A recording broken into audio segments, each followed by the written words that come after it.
Au Soudan, les manifestants sont toujours déterminés. Ils ont sacrifié à la prière du vendredi devant le QG de l'armée et ont poursuivi leur sit-in pour réclamer le transfert du pouvoir par l'armée à l'administration civile.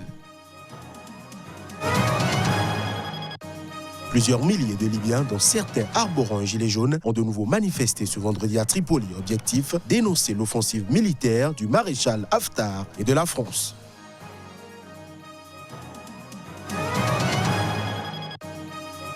Au Mozambique, le passage jeudi du cyclone Kenneth sur l'extrême nord du pays a fait au moins un mort et provoqué d'importants dégâts. Mais il s'est avéré moins violent qu'Idai qui avait frappé le pays récemment.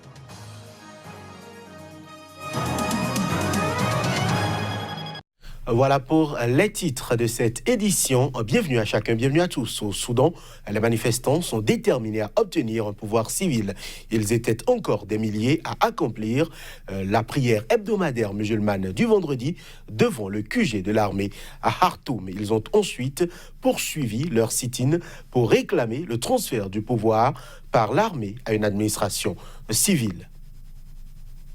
Les manifestants soudanais refusent toujours de se retirer avant la satisfaction de leur demande d'un gouvernement civil. Vendredi, ils étaient encore des milliers à accomplir la prière hebdomadaire musulmane devant le quartier général de l'armée à Khartoum. Ils ont ensuite poursuivi leur sit-in pour réclamer le transfert du pouvoir par l'armée à une administration civile. Les manifestants sont rassemblés jour et nuit devant le quartier général de l'armée depuis le 6 avril dans le prolongement d'un mouvement de protestation déclenché au départ pour dénoncer le triplement du prix du pain dans le pays. Sous la pression de la rue, le président Omar El-Béchir a été destitué le 11 avril par l'armée après près de 30 ans au pouvoir et un conseil militaire de transition a pris le pouvoir pour 2 ans. Jeudi, des dizaines de milliers de manifestants se sont rassemblés, toujours devant le QG de l'armée, pour la marche du million à l'appel des leaders de la contestation. Dirigé par le général Abdel Fattah al-Burhan, le conseil militaire a jusqu'à présent résisté aux appels à céder le pouvoir, y compris ceux de la communauté internationale. 3 des 10 membres du conseil militaire ont toutefois démissionné mercredi sous la pression de la rue. Le conseil militaire a eu cette semaine des discussions avec les leaders de la contestation qui ont parlé d'une étape vers un renforcement de la confiance. Manifestation toujours cette fois-ci en Libye, plusieurs milliers de personnes, certaines arborant un gilet jaune, se sont rassemblées ce vendredi. Donc, objectif, dénoncer la politique de la France qu'ils accusent de soutenir le maréchal Khalifa Haftar ainsi que l'offensive militaire lancée par ce dernier sur la capitale du pays. Les images.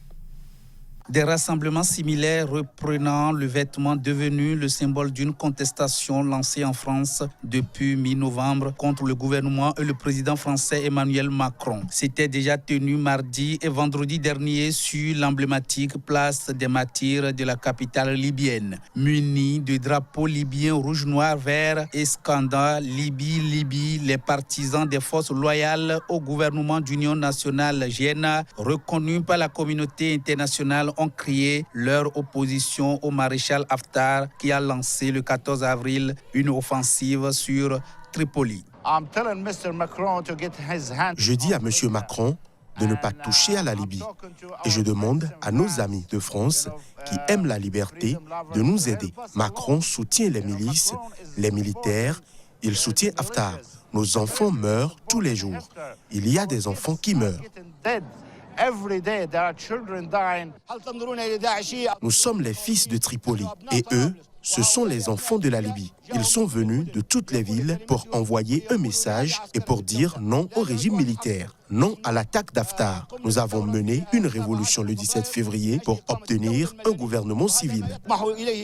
Les troupes de Haftar affrontent les forces pro-GNA au sud de la ville et les combats ont fait au moins 278 tués, 1332 blessés et 38 900 déplacés selon l'ONU. Les partisans de GNA accusent le maréchal Haftar de vouloir instaurer une dictature militaire. Les manifestants accusent la France de cautionner au moins tacitement l'offensive du maréchal Haftar, ce que Paris demande. Pour rappel, la Libye est plongée dans le chaos depuis la chute en 2011 du régime de Mouammar Kadhafi. Au Soudan du Sud, l'un des dirigeants du mouvement rebelle de Riek Machar a annoncé ce vendredi que ce dernier participera à la réunion prévue les 2 et 3 mai prochains à Addis Abeba. Ceci pour discuter de la mise en application de l'accord de paix qui accuse de multiples retards. À l'invitation du bloc régional est-africain IGAD qui supervise les efforts de paix au Soudan du Sud, le mouvement rebelle de Riek Machar participera à la réunion prévue les 2 et 3 mai prochains à Addis Abeba pour discuter de la mise en application de l'accord de paix qui accuse de multiples retards. Nous avons reçu l'invitation et notre équipe prendra part à cette rencontre. En fait, nous appelions depuis longtemps à cette rencontre. Nous voulions que cette rencontre ait lieu pour que nous puissions faire le point sur ce qui a été fait et ne l'a pas été, et sur la meilleure manière d'avancer, a déclaré depuis Kampala Manasseh Sindo au cadre du mouvement populaire de libération du Soudan. Il affirme également que Riek Machar, qui réside actuellement à Khartoum, devrait se rendre à Addis Abeba. En revanche, le président Salva Kiir n'ira pas en Éthiopie, a annoncé ce vendredi son porte-parole Ateni Wek. Mais le gouvernement sera tout de même représenté par son équipe de négociateurs. Mi-avril, la commission de surveillance et d'évaluation de l'accord de paix, émanation de l'IGAD, s'était inquiétée des retards pris dans la mise en œuvre de cet accord signé en septembre à Addis Abeba par Salva Kiir et Riek Machar. Au terme de cet accord, un gouvernement transitoire d'union nationale doit être formé d'ici au 12 mai prochain, dans lequel Riek Machar occuperait de nouveau un poste de vice-président. Mais des questions sensibles, comme le cantonnement des groupes armés ou le nombre d'États régionaux n'ont pas encore été réglées. Et Riek Machar a récemment demandé un report de 6 mois pour la formation du gouvernement d'union nationale, estimant que sa sécurité n'était pas garantie à Juba. Depuis la signature de l'accord de paix, les combats ont largement baissé en intensité, mais n'ont pas complètement cessé. Messieurs, cette édition suit son cours au Togo. Le président Faure Gnassingbé a salué ce vendredi le professionnalisme des forces de défense et de sécurité. Ceci pour avoir démantelé ces derniers mois des cellules terroristes dans le pays. Les précisions. Dans une rare intervention devant les députés à l'occasion du 59e anniversaire d'accession à l'indépendance du Togo, le président Faure Gnassingbé a félicité ce vendredi les forces de sécurité pour avoir démantelé des cellules terroristes dans le pays. Avec maîtrise et professionnalisme, elles ont mené avec succès, au cours des derniers mois, plusieurs opérations de démantèlement de cellules terroristes sur notre territoire. Le contexte sécuritaire régional est marqué par une dégradation notable sur fond de regain des attaques terroristes, a indiqué le chef de l'État dans son deuxième message sur l'état de la nation depuis son arrivée au pouvoir en 2005. Des services de renseignement européens ont confirmé ces derniers jours l'arrestation d'éléments terroristes dans le nord du Togo. Ces 3 dernières années, l'instabilité s'est rapidement étendue à travers l'Afrique de l'Ouest. Héritant du chaos qui règne depuis 2012 au Mali, où prolifèrent les groupes liés à Al-Qaïda et l'État islamique, le Burkina Faso, pays frontalier au nord du Togo, est confronté à des attaques de plus en plus fréquentes et meurtrières. Pour mieux lutter contre cette nouvelle menace qui risque de s'étendre dans les pays côtiers du Togo et du Bénin, le président togolais a promis une nouvelle loi sur la sécurité intérieure. Ancien bastion du parti au pouvoir et de la famille Gnassingbé, à la tête du Togo depuis plus de 50 ans, le nord du Togo est également ébranlé par une grave crise politique qui a fait une vingtaine de morts depuis août 2017. Je l'annonçais en titre au Mozambique, le passage jeudi du cyclone Kenneth sur l'extrême nord du pays a fait au moins 1 mort et provoqué d'importants dégâts selon un tout premier bilan rendu public. Mais il s'est avéré moins violent qu'Ida qui avait frappé le pays plus au sud au mois de mars. Il s'agissait d'un cyclone de catégorie 3 avec des vents de 160 km/h. Une personne a été tuée par la chute d'un cocotier à Pemba, la principale ville du nord et capitale de la province du Cabo Delgado, selon l'Institut mozambicain de gestion des situations d'urgence. Sur l'île d'Ibo, où vivent quelques 6000 habitants, 90% des maisons ont été détruites. En prévision de l'arrivée du cyclone, les habitants de cette île, prisée des touristes, se sont notamment réfugiés dans la forteresse d'Ibo. Le cyclone Kenneth s'est avéré moins violent qu'Idai, qui avait frappé le pays plus au sud au mois de mars dernier et qui était de catégorie 4. Des pluies sont prévues pour les 3 prochains jours dans la région. Les Nations Unies craignent des inondations et des glissements de terrain dans toute la province de Cabo Delgado, à la frontière avec la Tanzanie. C'est la 2e fois en l'espace d'1 mois et demi que le Mozambique est frappé par un cyclone.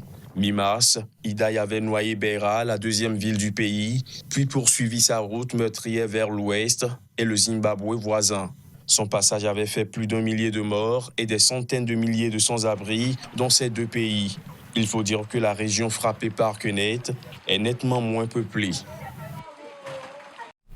Au Sri Lanka, au moins 15 personnes, dont 6 enfants, sont mortes dans la nuit de vendredi à samedi lors d'un assaut des forces de sécurité contre des djihadistes présumés. C'est ce qu'a indiqué la police. Suivons les images. Des soldats sri-lankais enquêtent après la mort de 15 personnes. Ces dernières ont été tuées lors d'un assaut des forces de sécurité du Sri Lanka contre des djihadistes présumés. Alors que militaires et policiers essayaient d'entrer dans ce qui était, selon leurs renseignements, une cache de l'organisation État islamique à Kalmounet, 3 hommes se sont fait exploser, tuant 3 femmes et 6 enfants. À ces morts s'ajoutent 3 autres hommes trouvés morts en dehors de la maison et soupçonnés d'avoir également été des kamikazes, a expliqué la police sri-lankaise. Selon un porte-parole de l'armée, Soumif Atapatu, l'assaut a donné lieu à plus d'1 heure d'échange de coups de feu. Puis une perquisition a permis de découvrir les corps. La police et l'armée sri-lankaise ont par ailleurs indiqué qu'un civil avait été victime de la fusillade. Les forces de l'ordre n'ont pas déploré de blessés. Ce vendredi, la police avait annoncé avoir saisi 150 bâtons de dynamite et un drapeau de l'État islamique lors d'une perquisition dans une ville voisine, Samanturai. C'est au même endroit qu'aurait été tournée la vidéo de revendication des attentats selon les enquêteurs. Ces attaques suicides qui ont visé des églises et des hôtels de luxe ont fait 253 morts. Le chef du groupe les ayant menés, Zaran Hashim, recherché partout depuis 5 jours, qui avait en fait laissé la vie, avait annoncé les autorités sri-lankaises ce vendredi. Et c'est sur ces images que nous refermons cette édition. Merci de l'avoir suivi et très bonne suite des programmes sur Sika.